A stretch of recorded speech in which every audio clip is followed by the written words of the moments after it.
Tsar Nicholas. Along with the rest of his family, Tsar Nicholas II, the last emperor of Russia, was executed by the Bolsheviks in 1918. The location of the bodies was unknown until the 1970s.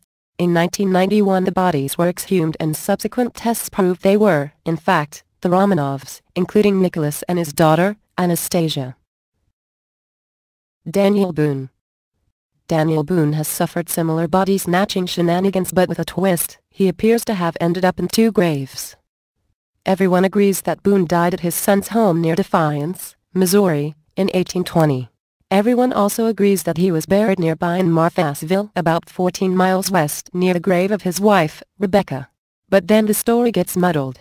The folks in Frankfort, Kentucky, would have you believe that Rebecca and Daniel were exhumed 25 years later and reinterred in Frankfort Cemetery.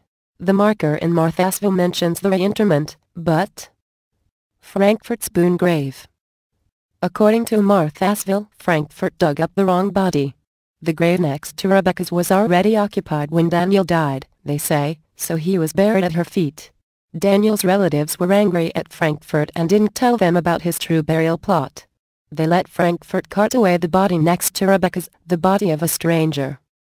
Scientific scrutiny seems to support Marthasville's claims. A forensic anthropologist studied a plaster cast of the skull in Frankfort's Daniel Boone grave in 1983 and said that it really belonged to a large black man. Frankfort, of course, pooh-poohed those allegations. Both graves have worthy monuments.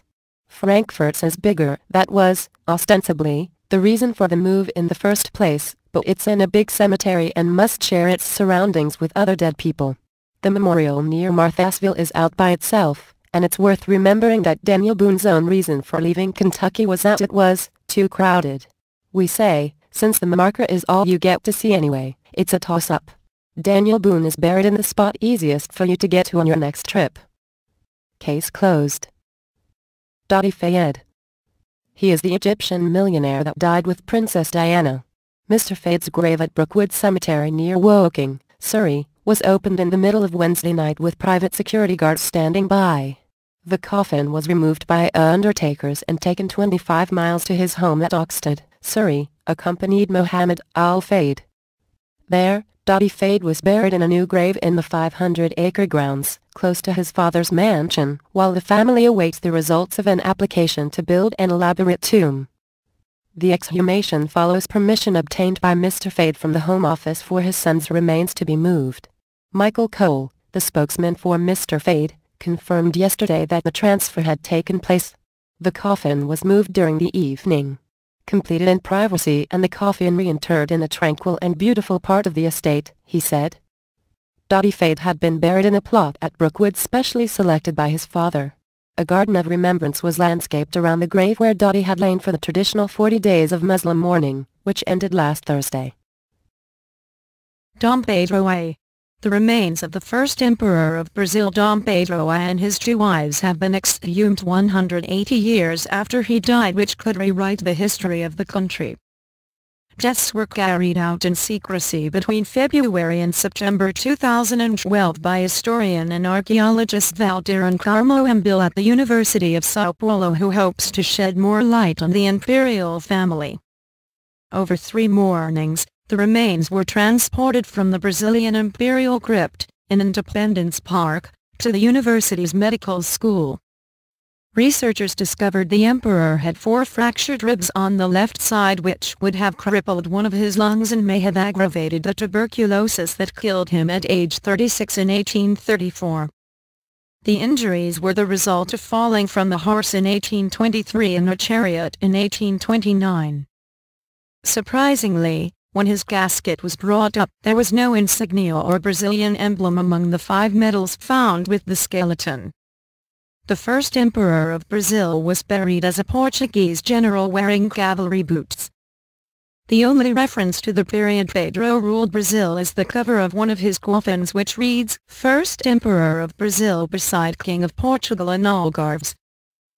For the first time, the country's largest hospital complex was used for historic research, which carried out hours of scans using state-of-the-art equipment.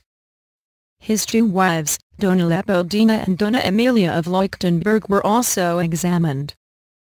The most surprising find was that Dona Emilia of Leuchtenberg, Dom Pedro's second wife, was mummified and preserved so well you can see her hair, nails and even eyelashes. Within her well-preserved hands, which still have skin on, she holds a crucifix made of wood and metal. It had been thought that the emperor's first wife Dona Leopoldina had fallen or been thrown down a staircase in the palace of Quinta de Boa Vista where the royal family lived. However, radiographers could not verify and she had fractured bones.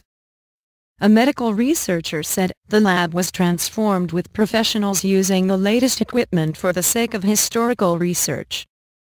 The material collected will be useful to continue the research in several areas over the coming years.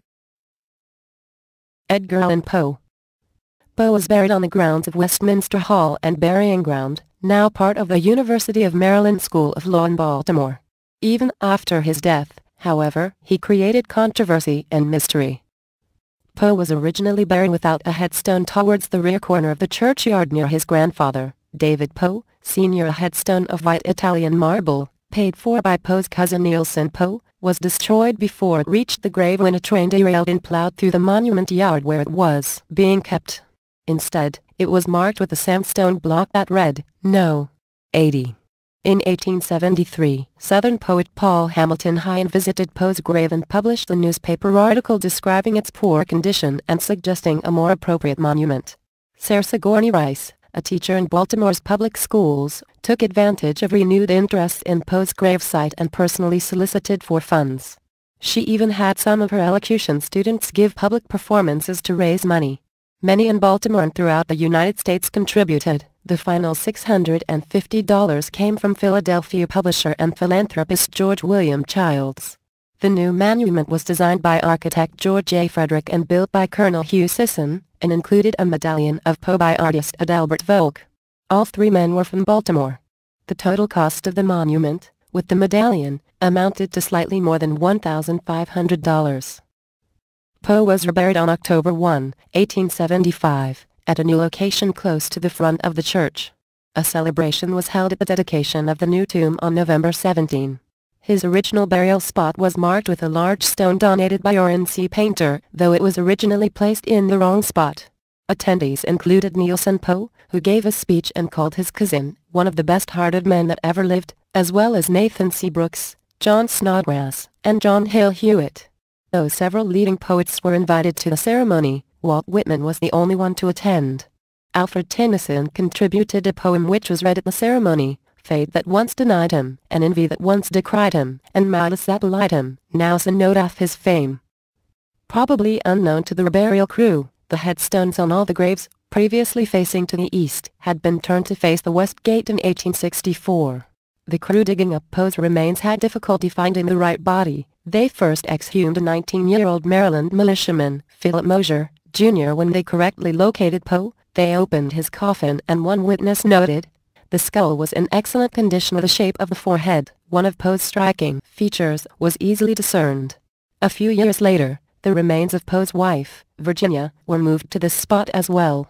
In 1875, the cemetery in which she lay was destroyed, and she had no kin to claim her remains. William Gill, an early Poe biographer, gathered her bones and stored them in a box he hid under his bed. Virginia's remains were finally buried with her husband's on January 19, 1885, the 76th anniversary of her husband's birth and nearly 10 years after his present monument was erected. George W. Spence, the man who served as sexton during Poe's original burial as well as his exhumation and reburial, attended the rites that brought his body to rest with Virginia and Virginia's mother, Maria Clem. Elizabeth Siddal. When the wife of English artist and poet Dante Gabriel Rossetti died from an opiate overdose in 1862, Rossetti buried a book of his poetry alongside her. Years later, and with his eyesight failing, making it harder to paint, he decided to retrieve the poems. For this, he needed permission from the Home Secretary, as grave robberies were a big problem at the time. This was granted, though Rossetti wanted the operation to be kept as secret as possible. The grave slab at Hargate Cemetery in London was removed, the coffin prized open, and the manuscript removed and disinfected. He was said to be disappointed that the poem he had most wanted had a great wormhole through every page. though a significant volume of poems from the exhumation did appear. Elvis Presley. There was a bizarre and almost laughably attempt to steal Elvis's body, just 11 days after he was laid to rest. So Vernon got scared and was given go-ahead to have Elvis and Gladys removed and then reburied in the Meditation Garden at Graceland on October 27, 1977. "I guess they will finally get to rest," Vernon remarked at a small graveside gathering restricted to close family early that evening. Francis Scott Key. Less than 8 years after F. Scott Fitzgerald's death, Zelda Fitzgerald and 8 other patients died horribly in a fire at a North Carolina sanitarium where she was under treatment. Zelda was 47, and despite their estrangement her casket was placed in Maryland with her husband S. Now, 35 years after Scott's demise, the Catholic Church had relented and would allow their bodies to be moved to the grounds of St. Maria's. A circumflex. The Church believed it important, a circumflex, a Monsignor told the Washington Post, a circumflex to consider his God-given talents and literary genius. A circumflex. Scotty promised Emily and me that we would be invited to the reinterment. She was as good as her word. I took a train down from New York City and on a crisp Friday morning in autumn we made the short drive from D.C. to Rockville. The burial was short and simple with at most 100 or so onlookers in attendance. Priests officiated. I don't recall if Scotty spoke at the ceremony, but I remember some words from Matthew Bercoli, the great Fitzgerald scholar from the University of South Carolina. As part of its comprehensive Fitzgerald collection, the school just made available online F. Scott Fitzgerald's ledger, donated by Scotty, in which he kept a combination record of earnings and diary. It notes that in 1925, the year of publication, he received less than $2,000 for The Great Gatsby. That same St. Maria's parishioner who so vividly described Scott's alleged debauchery called the event a circumflex, the longest Irish wake, a circumflex, a reference, I assume, to the decades between death and the transfer of cemeteries. It certainly did not apply to the proceedings we witnessed or the reception afterward, which were briefer and more abstemious than any Irish wake we ever attended, and seemed even further removed from the halcyon days when Scott and Zelda drank magnums of champagne among Cafe Copyright Society. Cold cuts and soft drinks, and maybe some wine, were served in the church basement. There, a woman told Emily and me how she and her high school boyfriend would go to the grave at the Protestant cemetery and read to one another from Gatsby. And one of the gravediggers described to us how, when they exhumed the coffins, some wood had rotted on Scott's and he could see through a hole the green plaid wool of his funeral suit.